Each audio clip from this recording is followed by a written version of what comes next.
సత్సంగాలు నేను ఫోన్లో పెట్టుకొని విడిగా చేసుకోబోయి మధ్యాహ్నం ఖాళీగా ఉంటుంది అప్పుడు పెట్టుకో. అట్లా కాదే మధ్యాహ్నం ఇక్కడ పెట్టు ఫోన్ మధ్యాహ్నం మాట్లాడుకో నువ్వు సత్సంగాలు నీ ఫోన్లో. అక్కయ్య మంచి మాటలు చెప్పు. మంచి మాట మాట్లాడటమే సత్సంగం అంటే. అదే ఇప్పుడు మన ఇద్దరం ఇప్పుడు మోక్షోపాయం గురించి చర్చిస్తున్నాం. చర్చించు.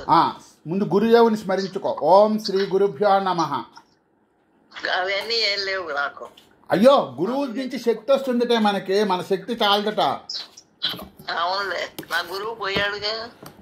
ఆయన కాదు గురువు, రమణాయి గురువు అనుకో. పోని ఇప్పుడు ఎవరైతే ఏమైంది? రమణాయి కాదు, ఆయనే గురువు నాకు. చచ్చిపోయిన ఆయన ఎలా అవుతాడే? చచ్చినా ఉన్నా పోయినా గురువు అన్నవాడు ఒకడే, ఎవడో ఒకడే ఉండాలి. మరి బతికొండగా నీకు బ్రహ్మానుభూతి ఇవ్వలేకపోయాడుగా? ఎందుకు పెట్టడా? బ్రహ్మానుభూతి కలిగించే పోయాడు. అమ్మో, ఉన్న అనుభూతి అదే కదా, ఇంకేమున్నాయి నా మొహం. సరే కానీ ఉత్తర గీతలో శ్రీకృష్ణ పరమాత్మ ఏం చెప్పాడో తెలుసా? చెప్పు. నువ్వు ప్రాణాయామం చెయ్యాలని చెప్పాడు. అవును, అందరు చెబుతున్నారు అది. అందరు కాదు, కృష్ణమూర్తి చెప్పింది విను. శ్రీకృష్ణ పరమాత్మ జగద్గురువు. ప్రాణాపాయం చేయ మాట ప్రాణాయామమే. యామం అంటే కంట్రోల్. అదేలే, ప్రాణాయామం చేయమన్నాడు. అదే శ్వాస. ఇప్పుడు శ్వాసకి మన ఆయుర్దాయానికి లంక ఉందట. అవునవును, ఇప్పుడు అదేట ఇప్పుడు చెప్తున్నారు. అందుకని మీరు ఎటువంటి స్థితిలో కూడా మనం ఎక్కువ శ్వాస తీయకుండా ఉంటే ఎక్కువ రోజులు బతుకుతాం. అదే ప్రశాంతంగా ఉండమంటున్నాడు ఆయన. కృష్ణ పరమాత్మ ఏం చెప్పాడంటే, నాయన 2 ముక్కుల నుంచి గాలి వస్తుంటుంది కదా నీకు. ఒక ముక్కు నుంచి ఒక ముక్కు. అబ్బా, నేను చెప్పేది 2 ముక్కుల్లో నుంచి వస్తుందా గాలి? నీ అరిచేయి పెట్టుకో, తగులుతుంది కదా ముక్కుకి ఆ గాలి మనకి. అది కొంచెం కిందకి జరుపుకుంటూరా.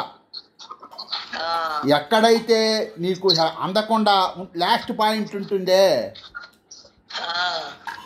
అక్కడ దృష్టి కేంద్రీకరించమన్నాడు కృష్ణ పరమాత్మ. నువ్వు ఫస్ట్ 2 ముక్కుల్లో కుడి ముక్కు మూసుకోమన్నాడు. మూసుకొని ఎడం ముక్కు ద్వారా గాలి పీల్చమన్నాడు. అప్పుడు 2 ముక్కులు పట్టుకోమన్నాడు గట్టిగా. తర్వాత కుడి ముక్కు వదిలి గాలి వదలమన్నాడు.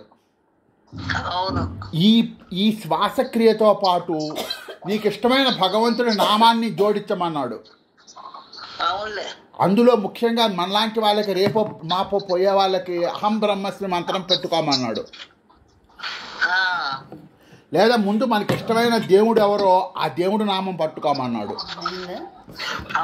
ఇప్పుడు నీకు ఇష్టమైన దేవుడు ఎవరమ్మా? అన్ని దేవుళ్ళు ఒకటే నాకు, కానీ వెంకటేశ్వర స్వామిగా కలియుగంలో. అది వినా వెంకటేశం ననాథో ననాథ సదా వెంకటేశం స్మరామి స్మరామి.